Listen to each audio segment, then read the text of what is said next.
जय हिंद। आप सभी को एमआरजी के जीएस में स्वागत है। आज हम बताने वाले हैं मद्य निषेध का सवाल जो परीक्षा होने वाली है जून में। बहुत ही कम समय है। आप लोग एमआरजी के जीएस से जल्द जुड़ जाएं ताकि जो भी सेट प्रैक्टिस किया जा रहा है उससे आप लोगों को फ़ायदा हो। जो जून में एग्ज़ाम होने वाली है, मात्र 20 दिन बचा हुआ है, तो 20 दिन में जितना से ज़्यादा हो सके सेट प्रैक्टिस कीजिए ताकि आपको एग्ज़ाम में फ़ायदा हो। आज हम लोग सबसे पहला क्वेश्चन देखने वाले हैं बिहार पुलिस मद्य निषेध का, जिसमें पहला क्वेश्चन है निम्नलिखित में से कौन सा कथन गलत है। पहला क्वेश्चन क्या बोल रहा है, टेस्ट ये 2 है, आज दूसरा दिन है। पहला वीडियो अपलोड किया गया है, वो अगर नहीं देखे हैं तो आप लोग देख लीजिए और चैनल को सब्सक्राइब कर लीजिए ताकि जो भी वीडियो बनाया जाए सबसे पहले आप तक पहुँचे। MRGK को आप लोग सब्सक्राइब कर लें, इसी पर आप लोग को पूरा सेट प्रैक्टिस कराया जा रहा है। पहला क्वेश्चन देखेंगे आज, निम्नलिखित में से कौन सा कथन गलत है। पहला हो जाएगा क्वेश्चन में निम्नलिखित में से कौन सा गलत है। ऑप्शन नंबर कितना है जो गलत है पूछ रहा है। तो सबसे पहला देखेंगे CO2 O2 की तुलना में पानी में अधिक घुलनशील है। CO2 O2 की तुलना में पानी में अधिक घुलनशील, ये कथन सही है। पूछ रहा है कौन सा कथन गलत है। ये सही है, CO2 है जो O2 की तुलना में पानी में अधिक घुलनशील है, ये सही है। आगे देखेंगे पाइरूवेट को लैक्टिक अम्ल में परिवर्तित किया जाता है जो एक 3 कार्बन अणु है, ये भी सही है। आगे देखेंगे एल्वियोली की दीवारों में रक्त वाहिकाओं का एक व्यापक नेटवर्क होता है, ये भी सही है। आगे देखेंगे ऑप्शन नंबर डी में श्वसन वर्णक श्वेत रक्त कणिकाओं में मौजूद होता है। श्वसन वर्णक बोल रहा है कि श्वेत रक्त कणिकाओं में मौजूद होता है, ये option number D right answer हो जाएगा। ये गलत है, ऑप्शन नंबर डी हो जाएगा राइट आंसर। आगे देखेंगे अमोनिया NH3 के अणु के संबंध में कौन सा कथन सही है। अमोनिया NH3 के अणु के संबंध में कौन सा कथन सही है। सबसे पहला देखेंगे इसमें केवल एक बंध होते हैं। अमोनिया NH3 में केवल एक बंध होते हैं, ऑप्शन नंबर ए हो जाएगा राइट आंसर। बाकी तीनों गलत है, इनमें केवल द्विबंध होते हैं, ये भी गलत है। इनमें केवल त्रिबंध होते हैं, ये भी गलत है। इनमें 2 द्विबंध तथा एक एकल बंध होता है, ये भी गलत है। ऑप्शन नंबर ए सही हो जाएगा, इनमें केवल एक बंध होते हैं। आगे देखेंगे तीसरा क्वेश्चन, निम्नलिखित में से कौन सा सबसे अधिक पाया जाने वाला सरल अस्थायी उत्तक है।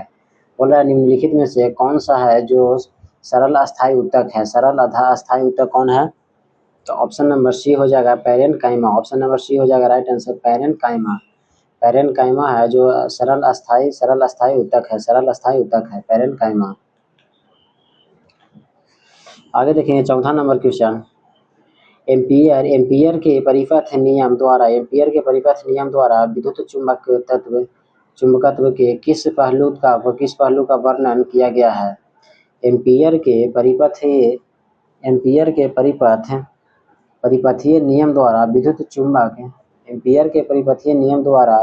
विद्युत चुंबकत्व के किस पहलू द्वारा वर्णन किया गया है। तो ऑप्शन नंबर हो जाएगा सी राइट आंसर। एक समृद्ध लूप के चारों ओर चुंबकीय क्षेत्र और लूप से गुजरने वाली विद्युत धारा के बीच संबंध स्थापित किया गया है, ऑप्शन नंबर हो जाएगा सी राइट आंसर।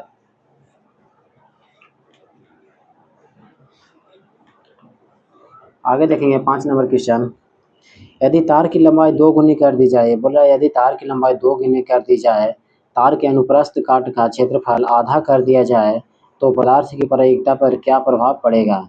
बोल रहा है तार की लंबाई 2 गुनी कर दी जाए और अनुप्रस्थ काट का क्षेत्रफल आधा कर दिया जाए तो पदार्थ की प्रतिरोधकता पर क्या प्रभाव पड़ेगा। तो ऑप्शन नंबर हो जाएगा डी अपरिवर्तित रहेगी। क्या प्रभाव पड़ेगा, अपरिवर्तित रहेगी, कोई परिवर्तन नहीं होगा। आगे देखेंगे एक कक्षा टेस्ट में 50 विद्यार्थी के औसत अंक 45 है। एक कक्षा टेस्ट में 50 विद्यार्थी का जो औसत अंक है 45 है। जो टेस्ट हुआ है एक कक्षा में जिसमें 50 विद्यार्थी हैं, उसमें औसत अंक 50 विद्यार्थी का कितना है? 45 है। बाद में यह पाया गया कि एक उदाहरण में 25 अंक को गलती से 35 के रूप में दर्ज किया गया था और दूसरे उदाहरण में 30 अंक को गलती से 28 के रूप में दर्ज किया गया था। कक्षा के वास्तविक औसत अंक ज्ञात कीजिए। तो ऑप्शन नंबर हो जाएगा सी 44.84। आगे देखेंगे, एक दुकानदार को अपने क्रयमूल्य पर 30% लाभ की उम्मीद है। एक दुकानदार को अपने क्रयमूल्य पर 30% की लाभ की उम्मीद है। यदि एक सप्ताह में उसकी बिक्री आय 2938 थी तो उसका लाभ रुपया में कितना था? तो उसका लाभ हो रहा है कि कितना था? ऑप्शन नंबर सी 7वां का हो जाएगा बी 678। आगे देखेंगे, जैसे ही हवा एक गोलाकार गुब्बारे में भरी जाती है, इसकी त्रिज्या 7 सेंटीमीटर से बढ़कर 14 सेंटीमीटर हो जाती है। दोनों परिस्थितियों में गुब्बारों का आयतन अनुपात ज्ञात कीजिए। तो ऑप्शन नंबर डी हो जाएगा 1:8। आगे देखेंगे, मुगल शासक बाबर का जन्म वर्तमान समय के किस देश में हुआ था? मुगल शासक जो था बाबर, उसका जन्म वर्तमान समय के किस देश में हुआ था? तो इसका राइट आंसर हो जाएगा उज्बेकिस्तान में। ऑप्शन नंबर बी हो जाएगा उज्बेकिस्तान में। बाबर शासक जो था, मुगल शासक बाबर जो था, जो उसका जन्म वर्तमान समय में किस देश में हुआ था? उज्बेकिस्तान में। आगे देखेंगे, कौन सी नदी शिव समुद्रम जलप्रपात बनाती है? कौन सी नदी है जो शिव समुद्रम जलप्रपात बनाती है? तो ऑप्शन नंबर बी हो जाएगा कावेरी नदी। शिव समुद्रम जलप्रपात कौन सी नदी बनाती है? कावेरी नदी। आगे देखेंगे 11 नंबर क्वेश्चन, अखिल भारतीय महिला सम्मेलन को किस वर्ष एक सोसाइटी के रूप में पंजीकृत किया गया था? अखिल भारतीय महिला सम्मेलन को किस वर्ष एक सोसाइटी के रूप में पंजीकृत किया गया था? ऑप्शन नंबर सी हो जाएगा 1930 में। आगे देखेंगे, भारतीय संविधान के निम्नलिखित में से किस अनुच्छेद के अंतर्गत संसद द्वारा राष्ट्रीय हित में राज्य सूची के विषय के संबंध में विधि बनाने की अपनी शक्ति का उपयोग किया जा सकता है?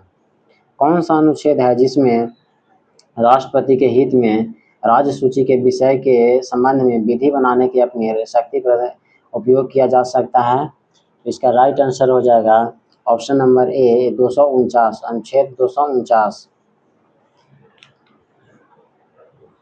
आप सभी को अगर पीडीएफ चाहिए तो आप इस नंबर पर एक मैसेज करें, आपको पीडीएफ मिल जाएगा। इसका नंबर है 9501 15448, 9501 15448, 15448।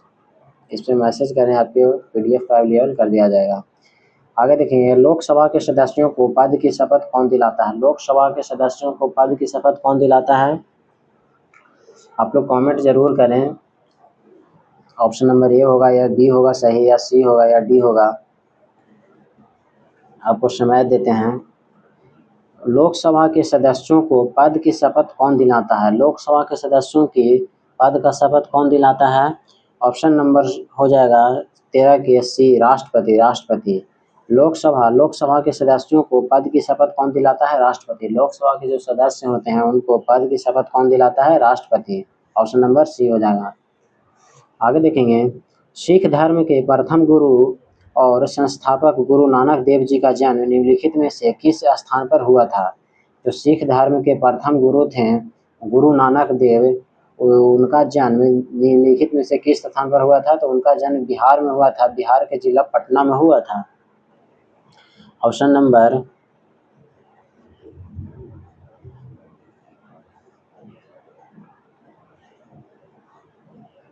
ऑप्शन नंबर सी हो जाएगा तलवंडी में। सिख धर्म के प्रथम गुरु और संस्थापक गुरु नानक देव जी का जन्म निम्नलिखित में से किस स्थान पर हुआ था? तलवंडी में। आगे देखेंगे, दिए गए कथनों में से कौन से कथन सही है? बोला दिए गए कथनों में से कौन सा कथन सही है? तो 15 का ऑप्शन नंबर हो जाएगा ए और बी दोनों। बोल रहा है ए में स्वतंत्रता के बाद से भारत के प्राथमिक क्षेत्र की हिस्सेदारी में गिरावट आई। स्वतंत्रता के बाद से भारत के प्राथमिक क्षेत्र की हिस्सेदारी में गिरावट आई है, जबकि द्वितीयक और तृतीयक क्षेत्रों की हिस्सेदारी में वृद्धि हुई है। ऑप्शन नंबर बी बोल रहा है यह प्रवृत्ति दर्शाती है कि भारतीय अर्थव्यवस्था कृषि उद्योग से औद्योगिक उद्योग की ओर परिवर्तित हो रही है। तो ऑप्शन नंबर ए और बी दोनों क्या है, राइट आंसर है, सही है। आगे देखेंगे 16 नंबर क्वेश्चन। भारत में प्रत्येक वर्ष प्रथम सत्र के प्रारंभ में तथा लोकसभा के प्रत्येक आम चुनाव के बाद संसद को कौन संबोधित करता है? संसद को कौन संबोधित करता है? तो ऑप्शन नंबर डी हो जाएगा, भारत के राष्ट्रपति। आगे देखेंगे भारत के किस भाग में दक्कन का पठार स्थित है? भारत के किस भाग में दक्कन का पठार स्थित है? दक्षिणी में। भारत के किस भाग में दक्कन का पठार स्थित है? ऑप्शन नंबर सी हो जाएगा, दक्षिणी में। भारत के किस भाग में दक्कन का पठार स्थित है? ऑप्शन नंबर सी हो जाएगा, दक्षिणी में। आगे देखेंगे काउंटर के लिए सटीक हिंदी शब्द है। काउंटर के लिए सटीक हिंदी शब्द कौन है? ऑप्शन नंबर बी हो जाएगा, प्रत्यावेदन। ऑप्शन नंबर बी हो जाएगा, प्रत्यावेदन। आगे देखेंगे हिमाद्री तुंग श्रृंग से क्या है? हिमाद्री तुंग श्रृंग से क्या है? हिमाद्री बोल रहा है हिमाद्री तुंग श्रृंग से क्या है? तो ऑप्शन नंबर 19 का हो जाएगा सी, प्रयाण गीत। ऑप्शन नंबर सी हो जाएगा राइट आंसर, प्रयाण गीत। आगे देखेंगे आ लौ नशानी अब न नशय हो किसकी उक्ति है?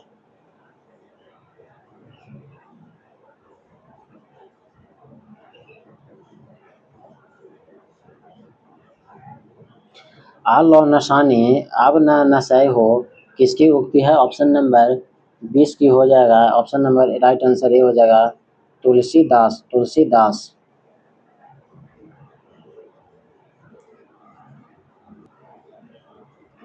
आगे देखेंगे 21 नंबर क्वेश्चन। साबुन के मिसेल के निर्माण के संबंध में कौन सा कथन बोल रहा है सही है? तो सबसे पहले देखेंगे ऑप्शन नंबर ए, साबुन का आयनिक सिरा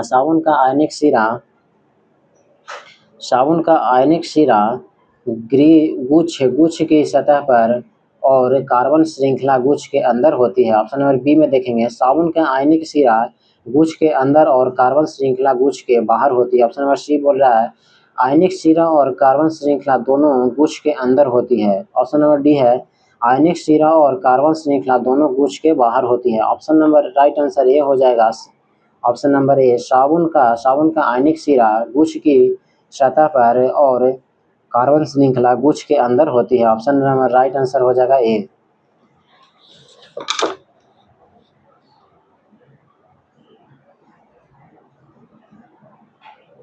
आगे देखेंगे 22 नंबर क्वेश्चन।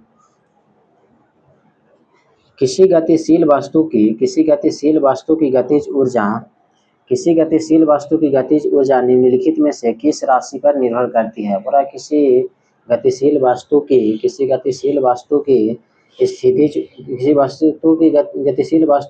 गतिज ऊर्जा निम्नलिखित में से किस राशि पर निर्भर करती है?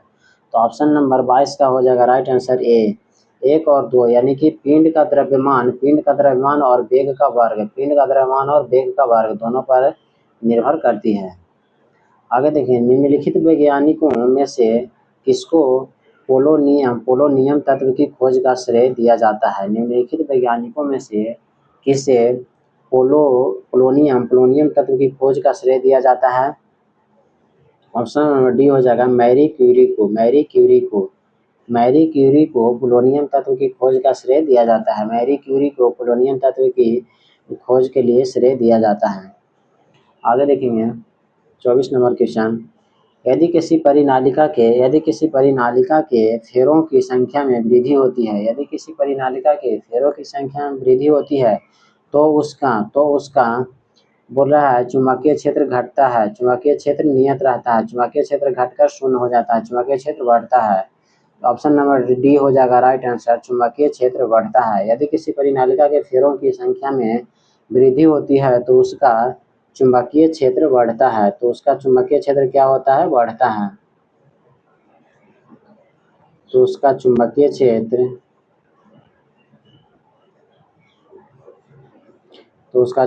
क्षेत्र बढ़ता है। आगे देखेंगे 25 नंबर क्वेश्चन। नोबल केन किस फसल की उन्नत किस्मों से संबंधित है? नोबल केन जो है किस फसल की उन्नत किस्मों से संबंधित है? तो ऑप्शन नंबर सी हो जाएगा गन्ना से। आगे देखेंगे, यदि द्विघात समीकरण x² - 8x + p = 0 और x² + 4x + q = 0 का सार्वमूल्य 3 है तो p + q का मान बोल रहा है, p + q का मान क्या होगा? ऑप्शन नंबर बी हो जाएगा -6। ऑप्शन नंबर बी हो जाएगा -6। ये आप लोग का द्विघात समीकरण से क्वेश्चन है, क्लास 10 में हम लोग पढ़े हैं, आप लोग इसे सोल्व कर लीजिएगा। आगे देखेंगे, आगे 29 नंबर क्वेश्चन देखेंगे। प्राचीन भारत में भूमिदान के संदर्भ में अग्रहार क्या था? प्राचीन भारत में भूमिदान के संदर्भ में अग्रहार क्या था?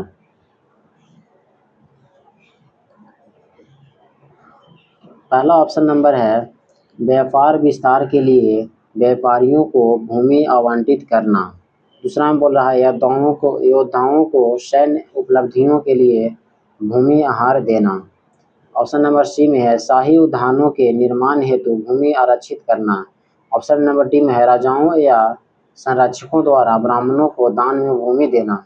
ऑप्शन नंबर डी हो जाएगा राइट आंसर। प्राचीन भारत में भूमिदान के संदर्भ में अग्रहार क्या था? राजाओं या संरक्षकों द्वारा ब्राह्मणों को दान में भूमि देना। आगे देखेंगे 30 नंबर क्वेश्चन। तात्या टोपे ने खाली स्थान है में 1857 के विद्रोह का नेतृत्व किया था। तात्या टोपे ने कहाँ में 1857 के विद्रोह का नेतृत्व किया था? ऑप्शन नंबर बी हो जाएगा कानपुर में। तात्या टोपे ने कानपुर में 1857 के विद्रोह का नेतृत्व किया था। आगे देखेंगे 31 नंबर। ग्रामीण गैर कृषि रोजगार में खाली स्थान से संबंधित नौकरियां शामिल है। पहला ऑप्शन नंबर है कृषि, दूसरा है बुनाई, हस्तशिल्प और डेयरी जैसे उद्योग, तीसरा है फसल की खेती, चौथा है मछली पकड़ने। तो 31 का राइट आंसर हो जाएगा ऑप्शन नंबर बी, बुनाई, हस्तशिल्प और डेयरी जैसे उद्योग। ऑप्शन नंबर बी हो जाएगा।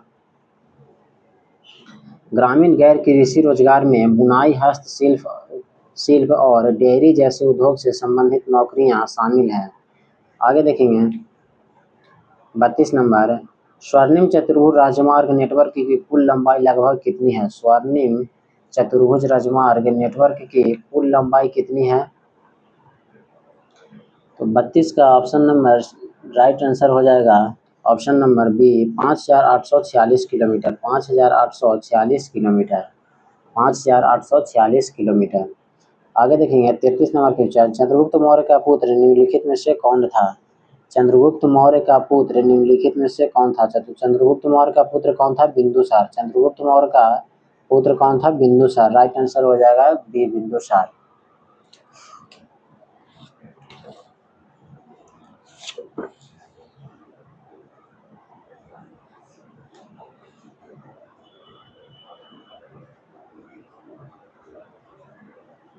आगे देखें 34 नंबर क्वेश्चन। भारत में बिजली उपलब्ध कराने का कार्य किस क्षेत्र द्वारा किया जाता है? भारत में बिजली उपलब्ध कराने का कार्य किस क्षेत्र द्वारा किया जाता है?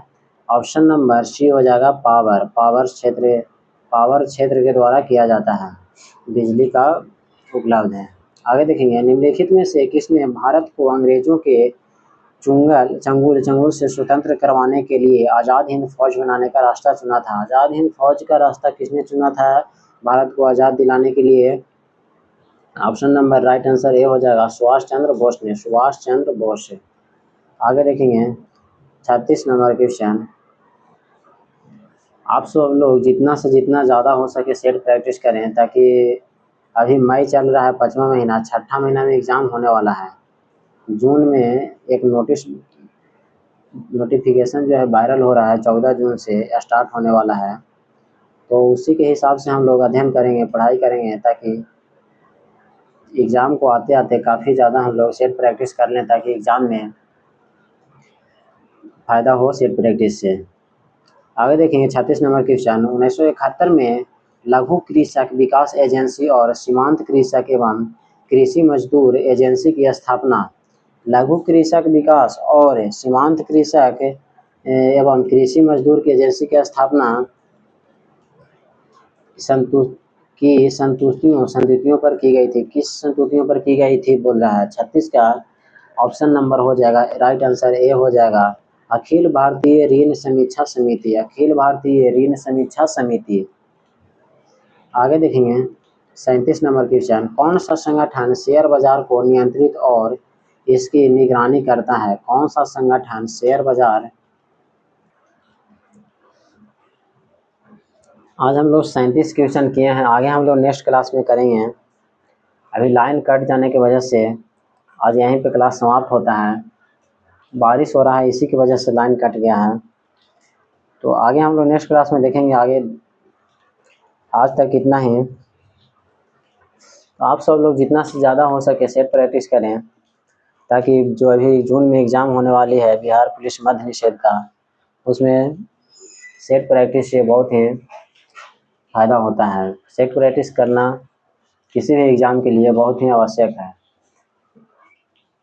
तो आज के लिए इतना ही, आगे हम लोग नेक्स्ट क्लास में देखेंगे।